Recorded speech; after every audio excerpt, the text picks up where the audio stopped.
Krishna's so tired when he wakes up, he can't get out of bed. It's like this big Baba in the back, Vasu's so tired he can't get out of bed. So don't pick up this habit. But Krishna's so tired, Mother Yashoda says he can't even move. He's so weak. He ran around with the cows so much yesterday. He can't even, he was in the gym. He lifted so many weights he can't even get out of bed. So Krishna's complaining. Yashoda's complaining. She says, Rohini, listen, go get some mystery and makan. Mix some makan and mystery, and we have to energize this guy. We have to give him some fructose and glucose and get him going here. His glucose level is low from all that bench presses. So they give him. So they go, and he's just lying in bed. And this is the origin of breakfast in bed. Everything begins with Krishna. What's the verse that explains that? 10th chapter Gita, verse 8. This is the breakfast in bed verse.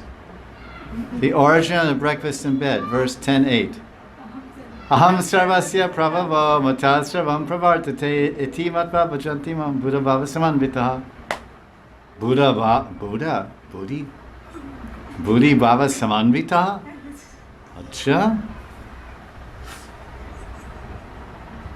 Oh yeah, there's some buddhi in there. Okay, good. So, Krishna says, Aham sarvasya prabhava. I have manifested everything, prabhav. Everything has come from me. So, who started breakfast in bed? How old was he? How old was he when he had the first breakfast in bed? No. When he started running all night with Radharani, then he needed breakfast in bed the next day. You're dancing all night in rasa dance, running with the cows all day. So he started dancing with the rasa dance when Krishna was 8 years old. So that's when it started. So it's Govinda Lila Amrita, it's like it's all Rasa Lila, everything there. So that's where it is. So Rohini brings some mystery. So Krishna takes the mystery, gets out of bed. So that's called Balya Bhog, and Radharani is taking that Balya Bhog right now. Then Brajeshri orders the Sakhis, you had your snack of Krishna's Mahaprasad, now go cook something. So Brajeshri is all quiet, she's in the background. Oh, come take Krishna's Prasadi. Take Krishna Prasadi Lelo. Krishna Prasadi Lelo. Yeah, Krishna's Mahaprasad. Do you want Krishna's Mahaprasad plate? Yeah, ekdam, yeah, bilkul. Dede. Give it to me. Fatafat. So Radharani Yashoda says, Radharani, hey, Pyariju. Hey Radharani, do you want Krishna the Mahaprasad plate? Bilkul, huh? Gee. I want. So that, it's nice, you enjoy it. Oh, it's very nice. Oh, excuse me, by the way, can you please come to the kitchen and cook for Krishna? Okay, I'm ready to go. So she goes and she cooks. And she loves it. She loves to cook for Krishna. She orders them to cook. It's a Rasoya Agya. Madhamangal offers the preparations to Narayan. He puts the deity to rest. Then, as on the previous day, everyone eats and takes rest. And then they go out for the Yoga Pit meeting. In the evening, after Nanda Maharaj and Vrishabhanu Maharaj and Krishna had their snacks, Radhika and her Sakhis take their snacks. Vrishabhanu Maharaj, this is the evening of the 10th.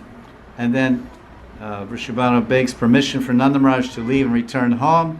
Nanda Maharaj then respectfully says goodbye to them while offering them clothes and ornaments once more. In the same way, take home gift. Brajeshri Mata, Yashoda says goodbye to Kirtita Mata and all the lady guests by offering them garments and ornaments. Radha and the Sakhis and Yuteshris offer obeisances to Brajeshri Mata, Yashoda Ma, and she blesses them. Mangalam Bhavatu, Ayushman Bhavatu, while embracing them and kissing them and smelling their foreheads. So the Manjaris are feeling what Radharani's forehead feels like when Yashoda kisses them. All the guests mount their own vehicles, their palanquins, and return to their individual homes, being followed by Maharaj Nanda and Yashoda for a short while, because this is the etiquette. When a guest leaves, then you go with them for some time, until they say, no, it's okay. And you keep walking. You say, no, it's okay. And you keep walking. You say, no. So when after they say, no, it's okay 3 or 4 times, then you hug them again and kiss them, whatever, or pay obeisance if they're senior or guru, this and that. And then they go. Because many times, many big sadhus and rishis come here to visit me, and big Brahmins. And then we serve them, and we follow them to the gate, open the gate, and we walk with them to their motorcycle or whatever, to their wahan, or walk with them. They say, no, it's okay. I say, okay. And then they turn around, and I'm still walking. And then they finally say, it's okay, then I pay a base and come back. This is etiquette. And it's going on right here from day one. Yashoda. After Shri Radhika and her Sakhis return home to Barsana, so they return to Barsana on Dasami night, they watch from their moon towers how Krishna milks his cows in the evening. After that, the Leela is Nityavat as usual. So ends the description of Krishna Janma Utsav Ki Jai.